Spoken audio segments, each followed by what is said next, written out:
Hi guys! Welcome back to my channel. My name is Mildred at kung ikaw ay bago sa channel ko, please subscribe to my channel.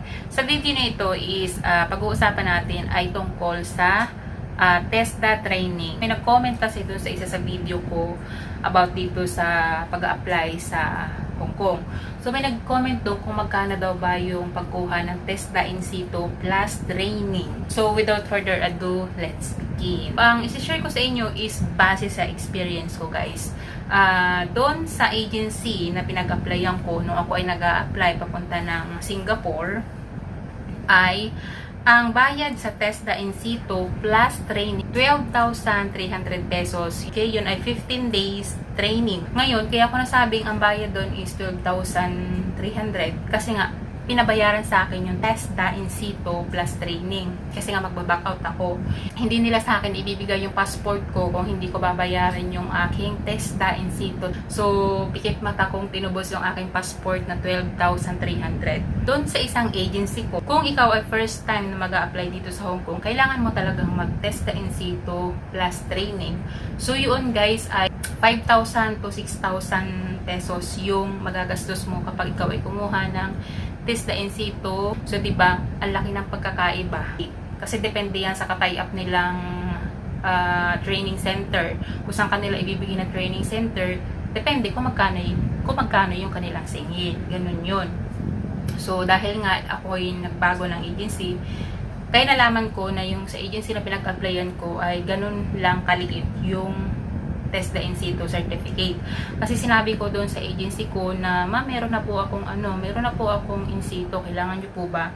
Tapos sabi naman, hindi naman kailangan kasi nga i-renew nila, sila mismo yung mag-aasikaso, i-renew nila yung dati mong TESDA in situ certificate and okay na yun. Pero kung doon kayo mag-a-apply sa agency na pinag-applyan ko, mababa lang, 5,000 to 6,000 lang meron ko na in situ certificate plus training. Tapos yun, ang ginagawa lang naman guys sa TESDA in situ training, kasi mag-training kayo, diba? Depende nga dun sa agency na pinag-applyan mo, kung saan ka ilalagay na training center, depende kung gaano katagal yung training mo. So dun nga sa aking TESDA in situ training ay 15 days.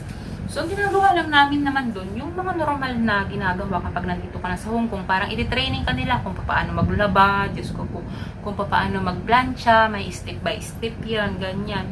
Tapos yung sa pagbe-beddings, itong ganito, sa pagbe-bedsheet, hindi naman nagagamit dito sa trabaho, yung mga napag-aralan sa TESDA.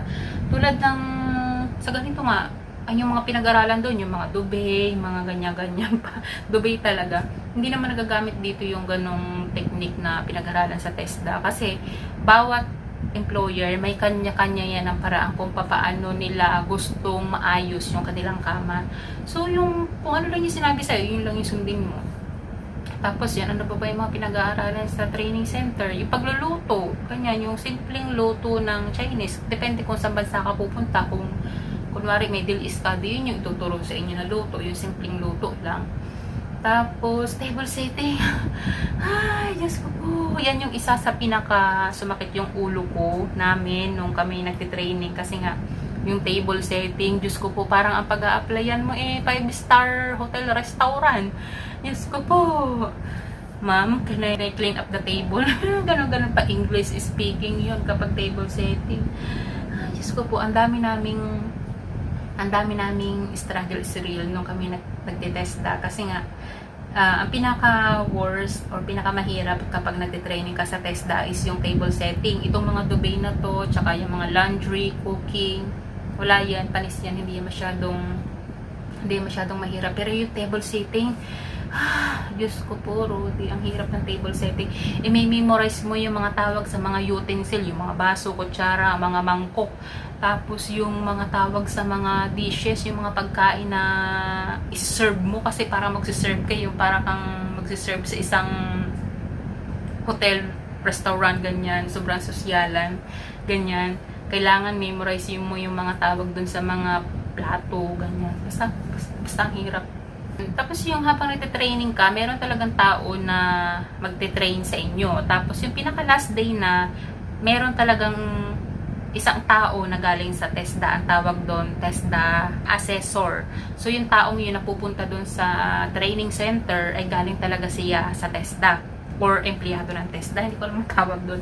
Basta, yung titingnan niya, bawat isa sa inyo, titingnan niya, kumbaga magmamasid siya, kung tama yung ginagawa mo sa pagdudube, itong bed setting, kung tama ba yung table setting mo, kung tama ba yung paglilinis mo ng sofa, kung tama ba yung paglalaba mo, pagpaplansya, ganyan.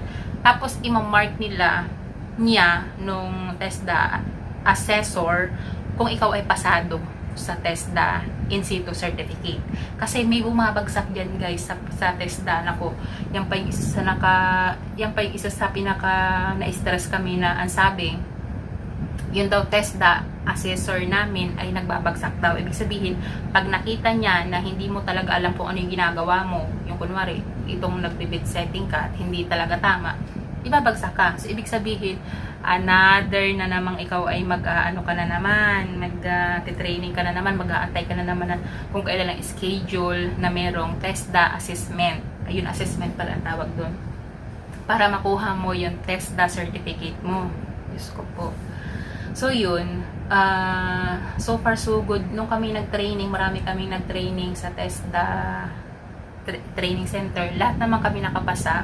Kasi yung TESDA assessor namin ay mabait naman na kapag, syempre, kinakabahan ka kasi guys, kapag yung last day na, yung pinakang assessment na nga, syempre, kapado ka kasi iniisip mo baka bumagsak ka. Tapos minsan yung assessor, masungit. So, kakabahan ka talaga. Hindi mo alam yung ginagawa. Kahit alam mo na yung ginagawa mo, kapag nandun ka na sa mismong final, malilimutan mo lahat ng mga pinag-aralan mo. Ganyan. Ganun ka-stressful. Tapos yan nga pala guys, yung sa pag-test the training, kasama doon yung pagluluto. As in, magluluto kayo ng totoo.